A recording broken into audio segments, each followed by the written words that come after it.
The compound interest on half yearly rest, म्हणजे हे जे कंपाऊंड इंटरेस्ट आपण काढतो ते किती महिन्यानंतर काढायचं आपल्याला?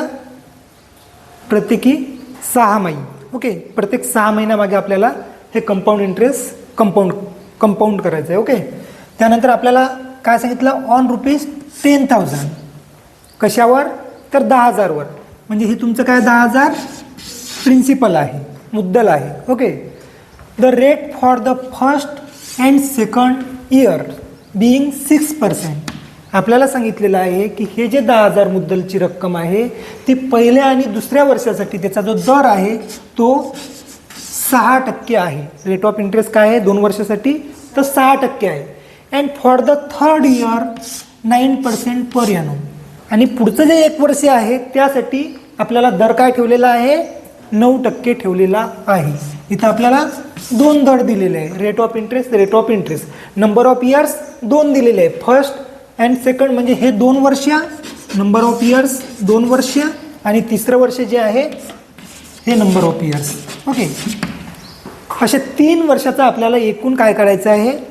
कंपाऊंड इंटरेस्ट शोधून काढायचं आहे. ओके, आता कंपाऊंड इंटरेस्ट काढताना आपण काय करत असतो?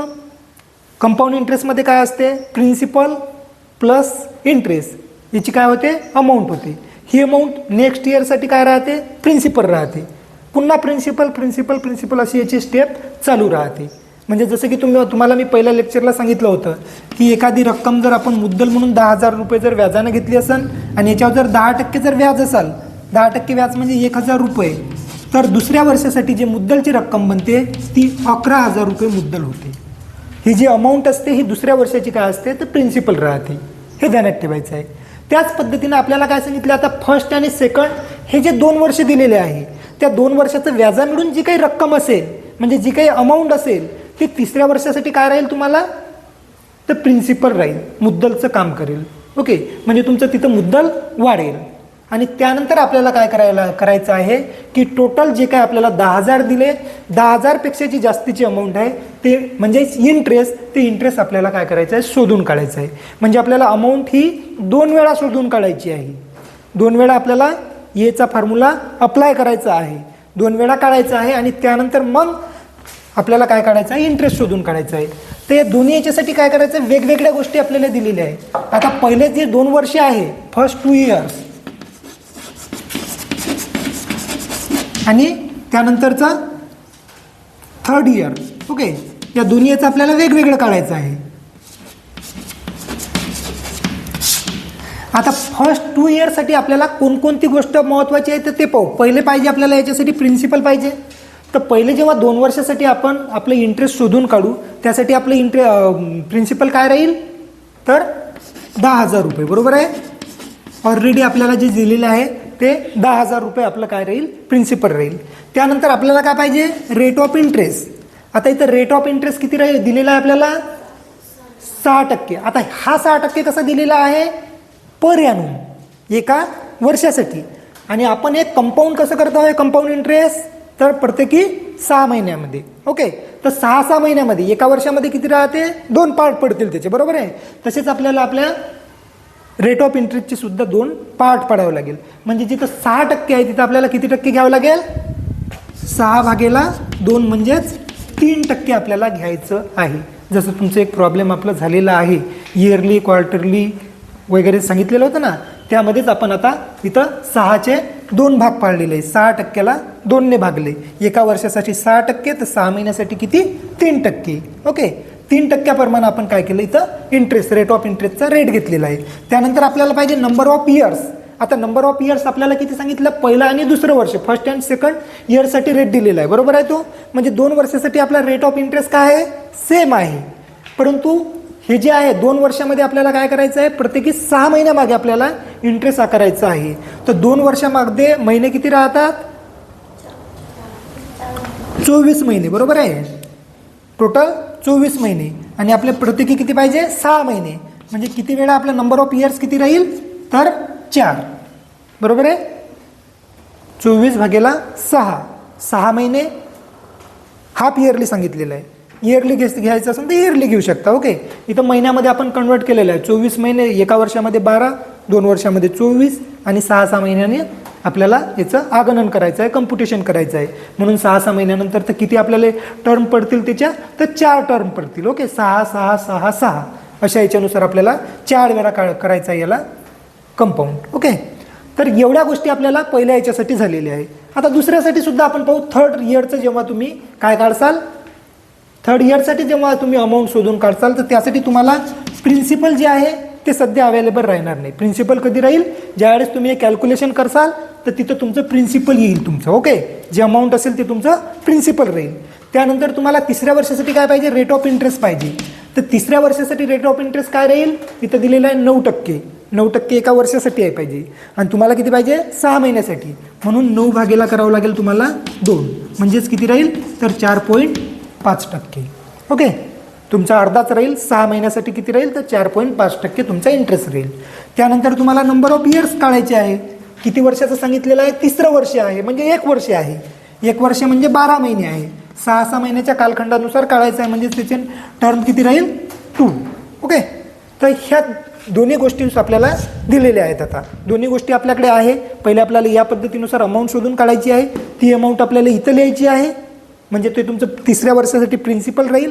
आणि त्यानंतर पुन्हा तुम्हाला अमाऊंट शोधून काढायचं आहे.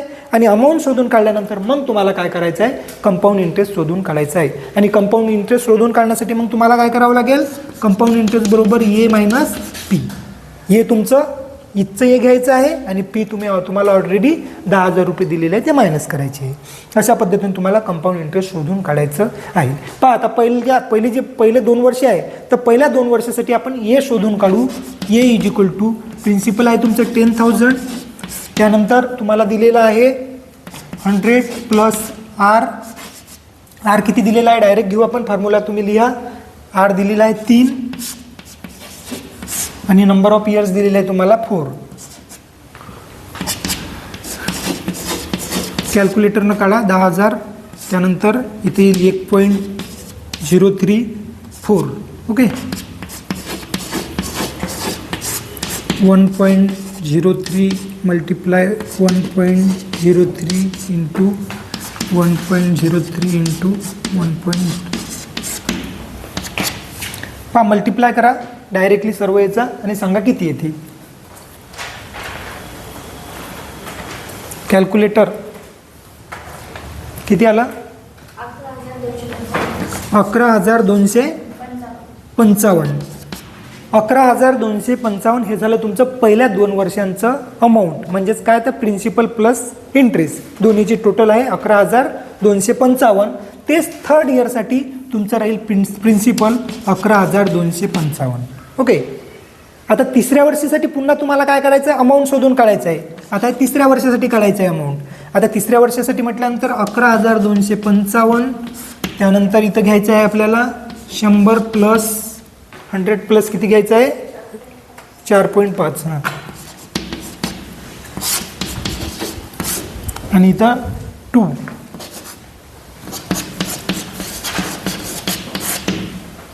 किती येते हे, 1.045 येते ना, एवढंच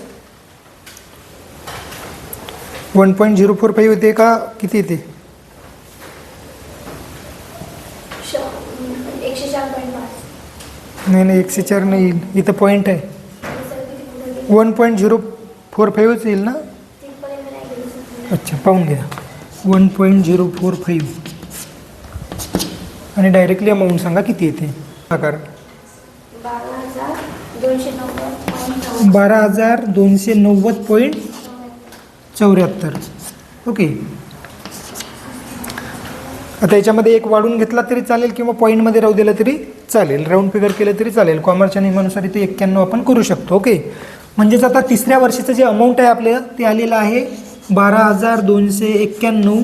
याच्यातून मायनस करायचं आहे आपल्याला प्रिन्सिपल 10,000 रुपये, म्हणजेच आपलं कंपाऊंड इंटरेस्ट जे आहे ते आलं 2,291 रुपये.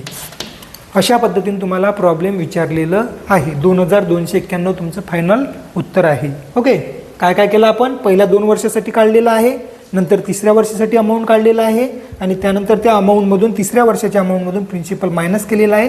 अशा पद्धतीने तुमचं कंपाऊंड इंटरेस्ट आलेलं आहे. ओके, काही प्रॉब्लेम आहे यामध्ये आता. तर या सर्व स्टेप ध्यानात ठेवायचे आहे की तुम्हाला काय काढायचं आहे. ओके.